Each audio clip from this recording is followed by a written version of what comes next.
Ele busca a emancipação, a reflexão, a mudança, a inclusão, a agência, e por isso ele é histórico e contextualizado.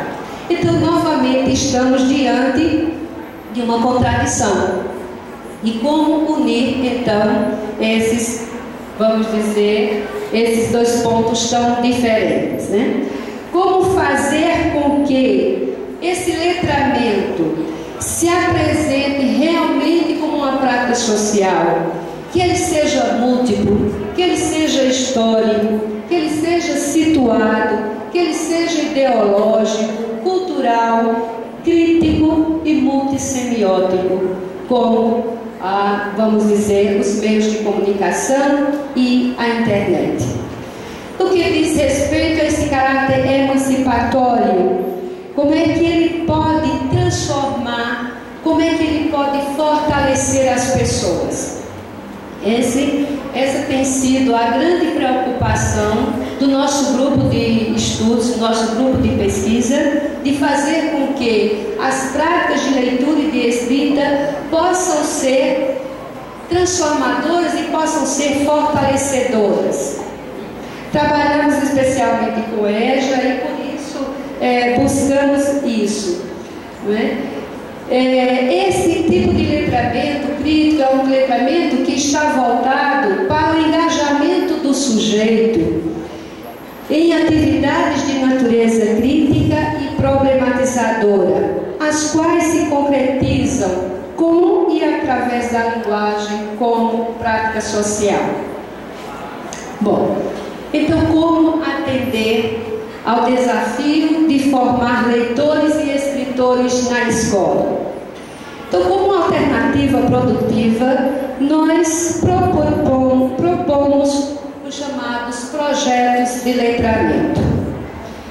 O termo projeto é um termo antigo, né? Podemos dizer, há 100 anos atrás já se falava de projeto, né? Com o trabalho feito por Dewey. E apenas para que a gente possa caracterizar melhor esse dispositivo, eu queria chamar a atenção de algumas palavras aqui colocadas por Dewey quando ele diz: a experiência educativa é, na verdade, uma experiência reflexiva que resulta em conhecimentos.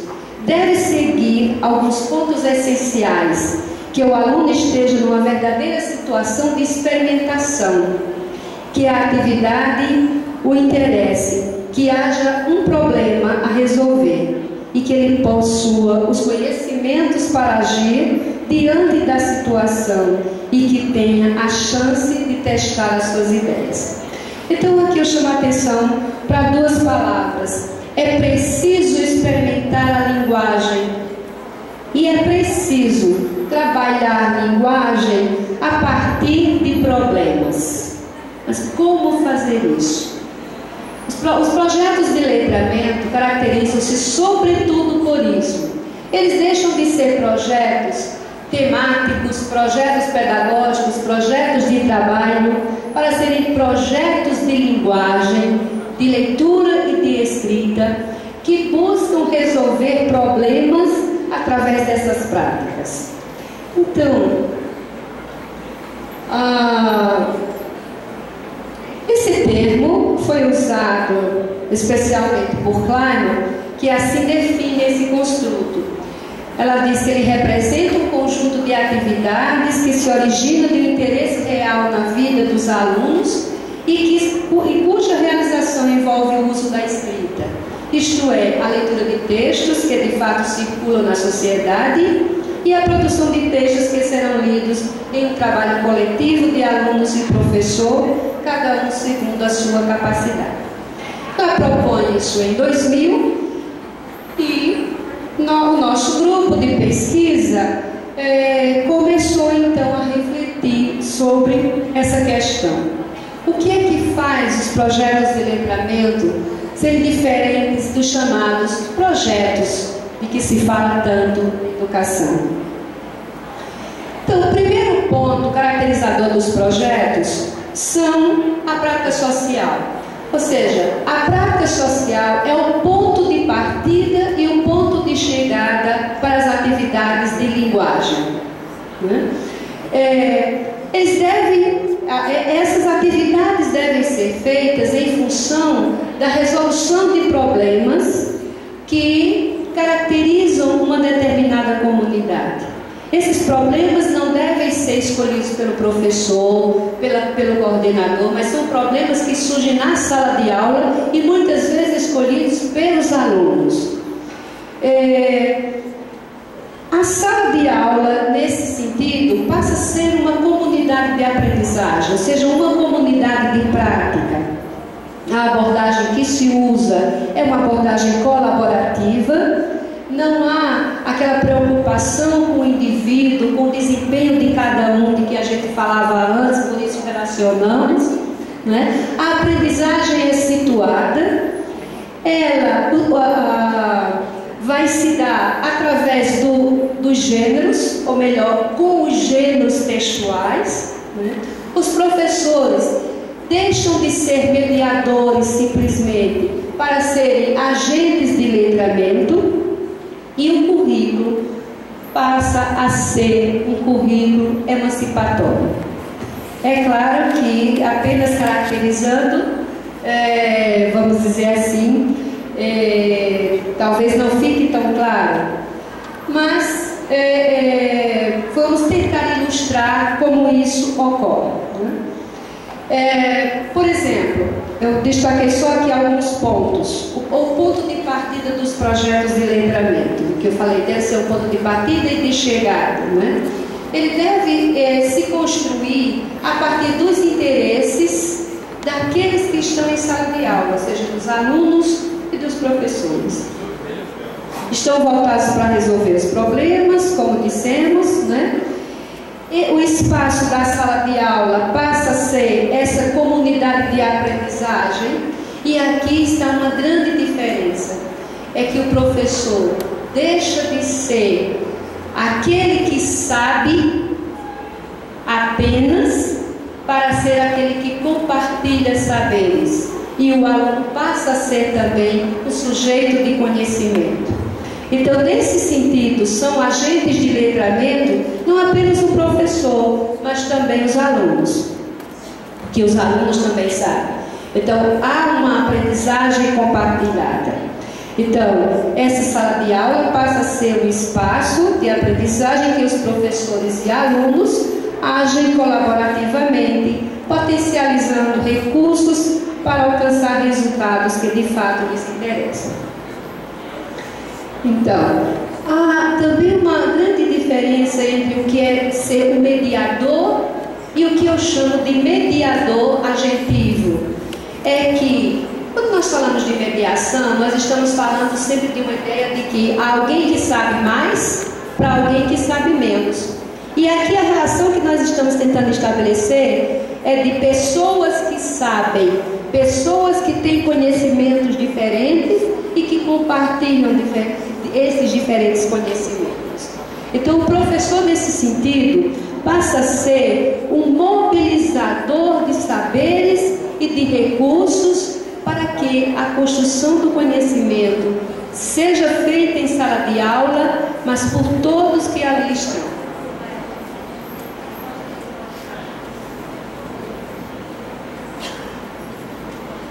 Como organizador, vamos dizer, das atividades de linguagem, nós usamos os gêneros textuais, né? Então, os gêneros textuais passam a ser esse eixo organizador das atividades de leitura, escrita e oralidade. Mas uma coisa que eu queria destacar aqui é a grande distinção entre ensinar sobre os gêneros e ensinar com os gêneros. Quando nós ensinamos sobre os gêneros, na verdade nós não estamos ensinando gênero. Nós estamos ensinando textos, nós estamos ensinando estruturação textual. Quando nós ensinamos com os gêneros, nós estamos usando o gênero como instrumento de linguagem para que uma ação seja feita. Então, há aí uma grande diferença. Quando ensinamos sobre os gêneros, estamos fazendo uma pedagogia explícita dos gêneros. Quando ensinamos com os gêneros, estamos fazendo uma imersão nos gêneros, né? Ou uma pedagogia da imersão. Então, para nós, os gêneros discursivos, nesse sentido, são ferramentas para as ações de, com e sobre a linguagem que emergem no processo para atender aos interesses e aos propósitos comunicativos do grupo. Como meio de agência, contribuem para despertar o protagonismo e a organização dos estudantes e são instrumentos para a ação sociopolítica. Eles contribuem para tornar a escola um espaço de participação, de discussão e lutas por direitos sociais e oportunizam a vivência das práticas de escrita voltadas para a ação e a mudança social.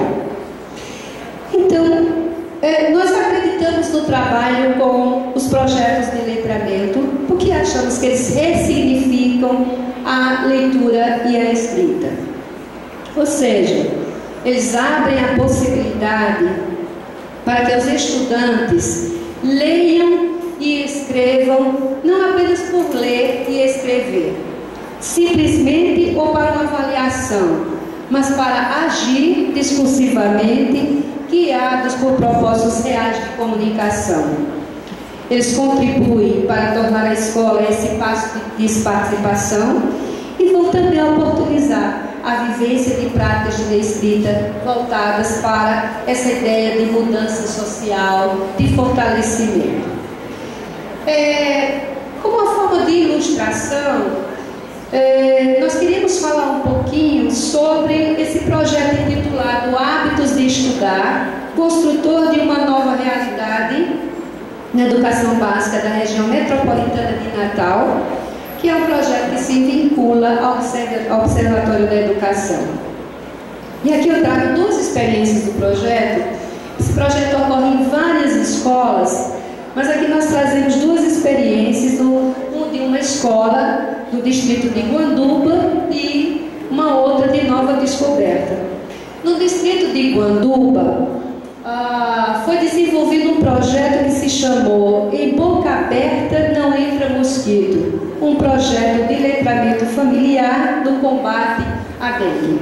Então vejam, esse projeto tinha como objetivo naturalmente resolver um problema da comunidade, que era o problema da dengue. E, nesse sentido, todas as ações de leitura e de escrita que eram desenvolvidas, elas tinham como objetivo atender a essa questão. Então, é isso que caracteriza o projeto de letramento. No caso de Nova Descoberta, por exemplo, criou-se um recurso que se chamou de Jornal Ensolarado. E esse jornal que estava, vamos dizer, situado num blog, tinha como interesse buscar estratégias de aproximação da família com a escola, fazendo com que essas famílias participassem das atividades curriculares da escola e assim promovesse o desenvolvimento da alfabetização de crianças de primeiro ano.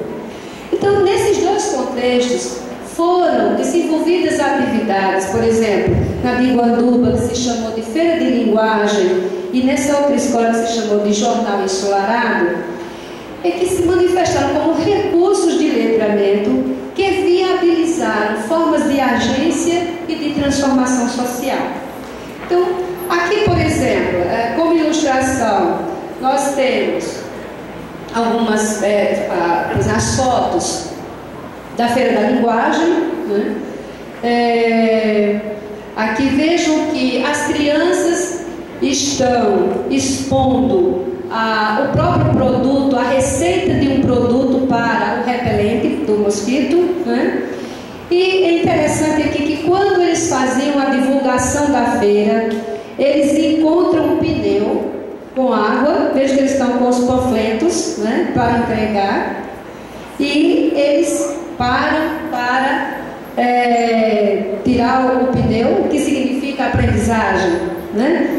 Então, observem que as atividades de leitura, no caso do panfleto, esse panfleto não surge na sala de aula para ser ensinado, simplesmente como um gênero, mas ele serve para fazer a divulgação da feira. Então, todos os gêneros que são trabalhados, eles são elaborados textualmente com o objetivo de atender a problemática que tinha sido eleita na escola, e não simplesmente porque os professores decidiam que primeiro eles iam ensinar convite, depois eles iam ensinar panfleto, depois eles iam ensinar carta ou outro gênero, né? Então, é esse sentido que nós estamos querendo destacar no caráter instrumental dos gêneros, né? Por exemplo, na outra escola, cria-se um blog, um gênero blog, com a intenção de fazer com que os pais se integrassem à escola. E aqui nós desenvolvemos um projeto de letramento familiar, né, que já é um outro projeto, que se chama Letramentos e Políticas Públicas, a Família na Escola, e a intenção é fazer com que os pais se engajem no trabalho escolar, né? E que também a gente tem a esperança de que isso chegue às políticas públicas, porque quando a gente fala em família, a gente só se lembra de Bolsa Família, mas a gente não se lembra de um programa, de uma política de letramento que engaje realmente a família na escola. É evidente que o programa é interessante, é um programa que traz ou que cobra a frequência do aluno na escola, mas a gente sabe que a frequência não é suficiente para que esse aluno se desenvolva.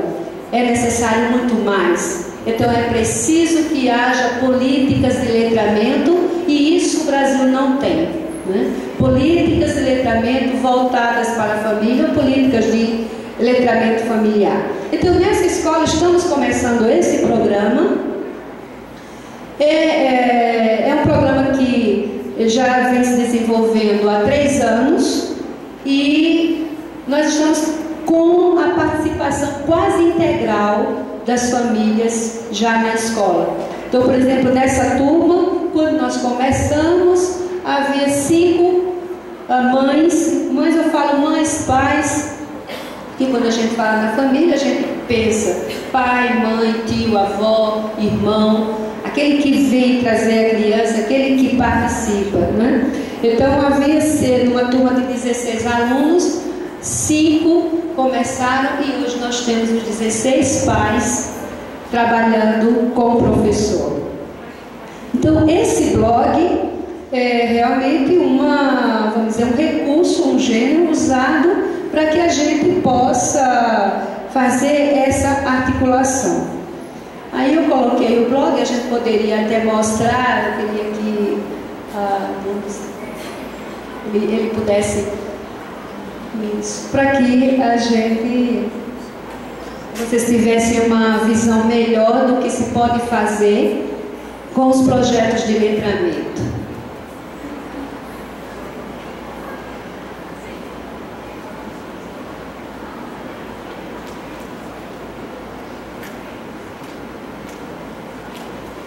Eu não estou vendo, mas ele deve estar passando as páginas, né, do jornal, e aí vocês estão vendo que as atividades são feitas com a participação, né? Outra coisa que nós estamos fazendo também é levando essas famílias para a universidade, para que elas também imaginem essa relação do filho na universidade, que é uma experiência que nós tivemos antes, de que os alunos de ensino médio de escolas públicas não acreditavam que poderiam chegar à universidade. Eles achavam que ali terminaria o processo de formação. E aí nós começamos um trabalho também com projetos de letramento, nesse caso numa outra escola, tentando mostrar a possibilidade de eles entrarem na universidade. E aí, por exemplo, nós estamos trazendo os pais para que eles conheçam a universidade e comecem a pensar vamos dizer, nesse futuro dos filhos, né? Aí na universidade. Bom, então eu agradeço a atenção de vocês, né? E espero ter contribuído. E caso queiram perguntar alguma coisa.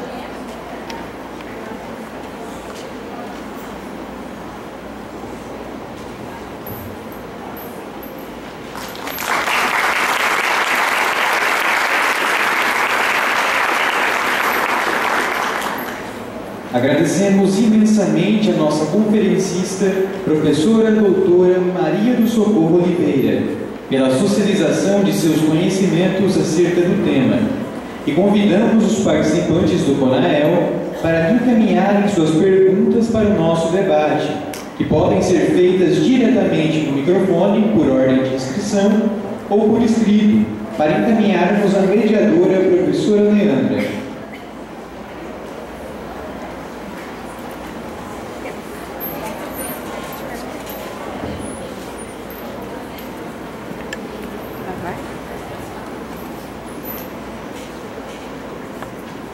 Boa noite, professora.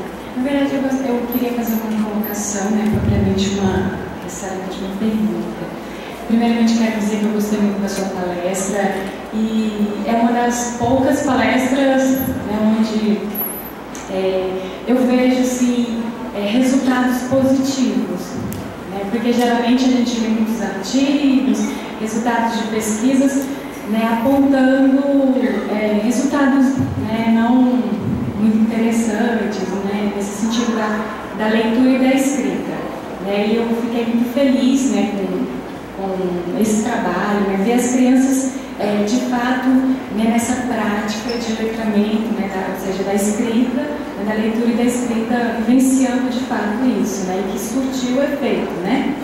Então, primeiramente é isso, que é raro, pelo menos assim, da minha parte, enfim.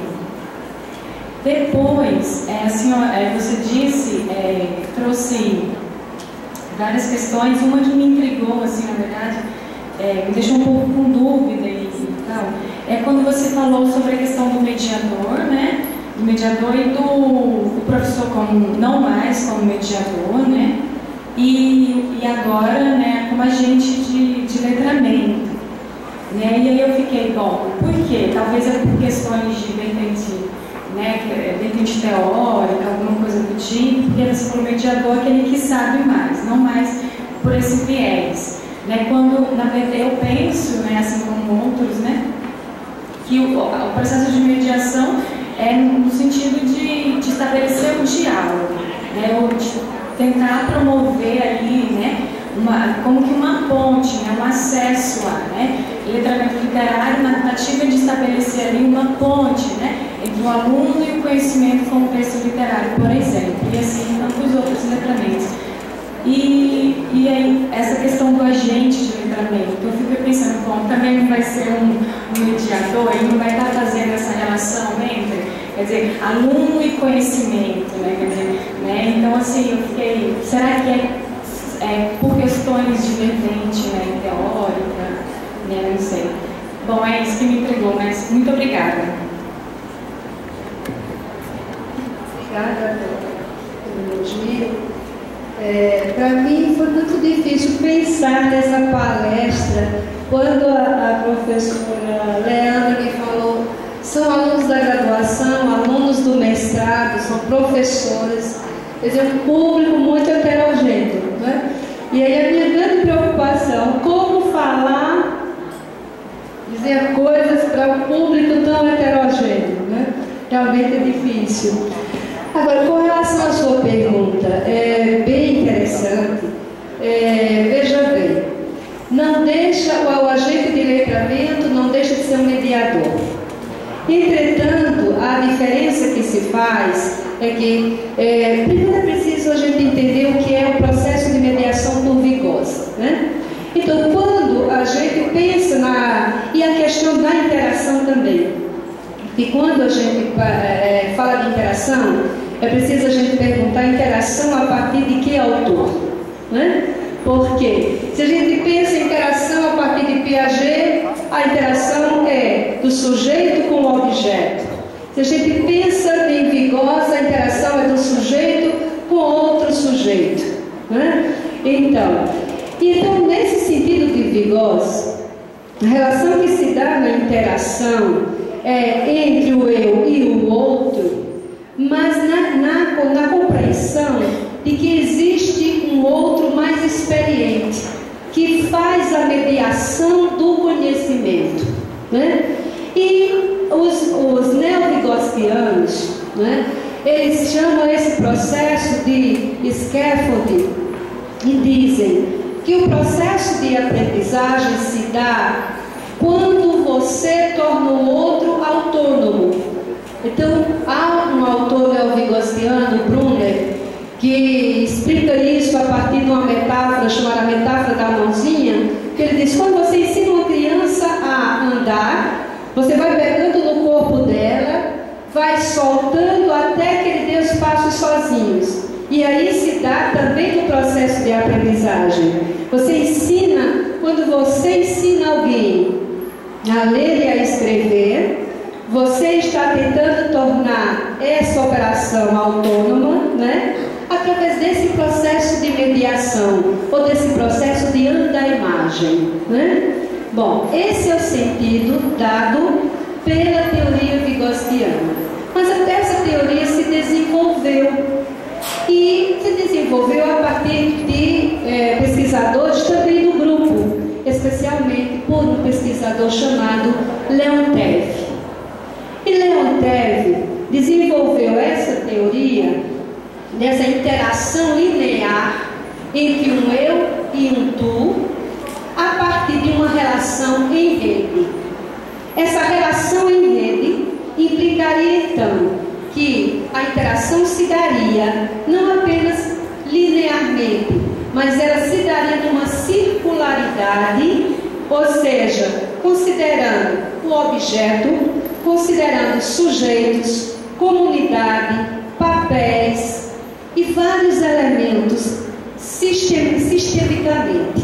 Essa teoria se chamou teoria da atividade. E aí, segundo essa teoria, a mediação não vai se dar entre um eu e um tu, mas vai se dar entre nós. Certo? Nesse sentido, vejam que qual é a grande diferença. É que no primeiro sentido de mediação proposto por Vygotsky, você tem alguém que sabe, que é mais experiente e que ensina para aquele não experiente. E no sentido da teoria da atividade, a mediação se dá porque todos compartilham aprendizagens de modo circular. Então, não é ser e tornar-se, mas é ser com o outro ou com os outros, né? E aí está a grande diferença e é aquilo que fundamenta o conceito de agente de letramento. Ou seja, o agente de letramento passa a ser o chamado mediador agentivo, aquele que faz a mediação a partir de uma ação colaborativa, interativa, mas colaborativa. Então não é mais eu e tu, mas é o nós agindo colaborativamente. E nesse sentido, todos somos mediadores. Aí está a diferença. Certo?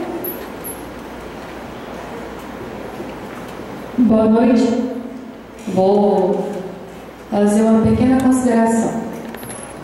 Meu nome é Lindalva, sou ex-acadêmica aqui da UNEMAD. Deixa eu sentar que sou meia. É um grande prazer estar aqui no 12º Conael e ver uma palestra, uma conferência com a nordestina. Quando começou, vinha muita gente do sul, talvez pela ligação dos professores ao NEMAT com a sua terra natal. Depois eu vi conferencistas de São Paulo, pela ligação dos professores